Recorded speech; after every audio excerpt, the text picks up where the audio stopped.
Mardi le 11 février, alors je vais faire la mise à jour sur le XRP. Le XRP, c'est quand même un super token, là. Regarde ici. Ce qui s'est passé, c'est qu'on a push, on a pullback sur l'indicateur Crypto Québec. On a fait un double top, mais on avait du volume. Alors on a fait un plus haut. Et là, on a retenté. Puis c'est ça le weekly, là, OK? Cette chandelle-là, il y a une semaine de différence. Alors on est revenu double top, dump sur l'indicateur ici, tu vois. On a essayé de soutenir. Il y avait quand même beaucoup de volume. Puis là, on est descendu très bas. Là. 1,70$. Mon Dieu, 1,70$ pour du XRP. C'était vraiment un deal. Mais normalement, quand on fait une grosse chute comme ça, il y a un rebond. Puis on va retenter de tester le plus haut, mais c'est pas arrivé. Alors ce que ça me dit, c'est qu'il est possible là, que ça revienne tester ici. Et on va voir ça là, un peu plus bas, sur un peu plus petit time frame. Alors cette longue mèche-là, c'est ici qu'on est descendu. On est descendu à 1,69$. Il y avait des fair value gap à prendre ici. Et là, regardez l'indicateur. Ce que tu vois ici, c'est l'indicateur Crypto Québec. OK? Alors tu pousses. Tu fais un plus haut, tu pull back sur l'indicateur, tu reviens sur l'indicateur, Candle close à l'intérieur de l'indicateur, ça veut dire que tu vas revenir ici sur cette ligne-là. Alors tu essaies, tu rebonds dans le fond, refais le top. En fait, là, cet indicateur-là, c'est facile. Tu achètes le bas, tu vends le haut. Facile, facile comme stratégie.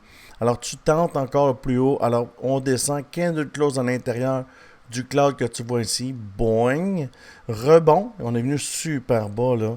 Rebond, normalement, sur un gros rebond de même, on vient retenter, là. Les 3,42$, c'est pas arrivé. Alors, manque de momentum. Et là, ici, tu vois, ça, c'est le milieu du channel. On candle close en bas. Normalement, on revient ici aux 2$. Puis regarde comment l'indicateur marche bien ici. Tu vois la ligne? Boing. On retente le milieu de channel. Pas de vecteur, pas capable. On revient. Boing, boing, boing. Puis il y a une compression qui se fait.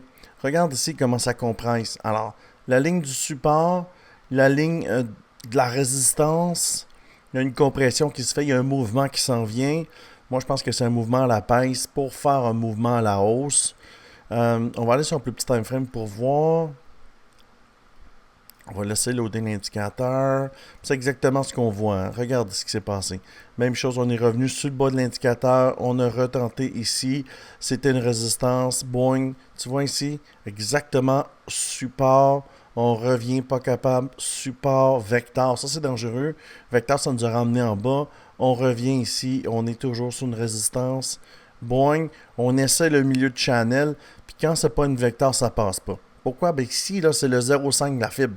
Ça prend une vecteur pour traverser, mais il y a quand même beaucoup de transactions dans ce order block-là. Tu le vois ici.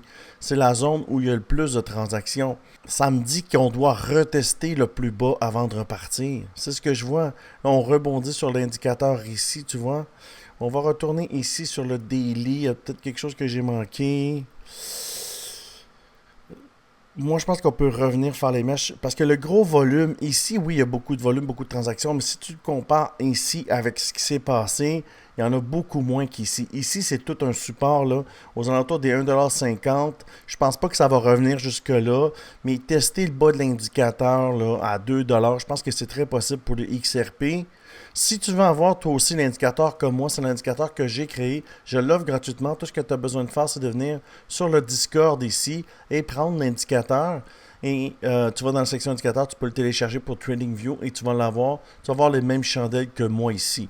Si tu veux trader avec moi, parce que nous, on fait de l'argent quand ça monte et quand ça descend, right? Alors tu vois, tu prends une des plateformes ici et je te mets, tu cliques ici après et je te mets dans mon groupe Telegram privé, 552 personnes. Puis comme tu peux voir, là, le marché descend et on fait de l'argent.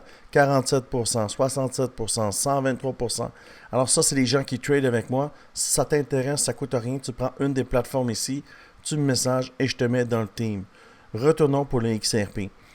Présentement, le XRP, moi, tout ce que je peux voir, là, c'est d'acheter en bas. Parce qu'on est comme entre deux niveaux. Ce n'est pas un bon moment pour trader l'XRP. L'XRP n'a pas beaucoup de volatilité. Alors, on a de la difficulté à cerner le mouvement. Est-ce que c'est un mouvement qui monte? Est-ce que c'est un mouvement qui descend? C'est presque impossible à voir présentement. Tu vois, ça ne bouge pas depuis 5 jours. On est sur le daily. 1, 2, 3, 4, 6 jours. Il ne se passe rien. On a besoin de la volatilité. Alors, il va descendre peut-être tranquillement et quand il va arriver ici, selon moi, aux alentours des 2 c'est là où le mouvement d'explosion va arriver. Et s'il y a un mouvement d'explosion, ça rime avec Crypto-Québec. Je vais faire partie de cette explosion-là. Alors, c'est ce que je vois pour l'XRP. Je pense que l'XRP va venir nous tester le 2 et ça va faire un excellent point d'entrée là, pour le bull run. Alors, si tu aimes ce genre de vidéo, je t'invite à t'abonner à la chaîne. Je fais des vidéos tous les jours là, sur ce que je vois sur le marché et sur les tokens et les trades que je prends. Alors, je te dis merci beaucoup et à bientôt.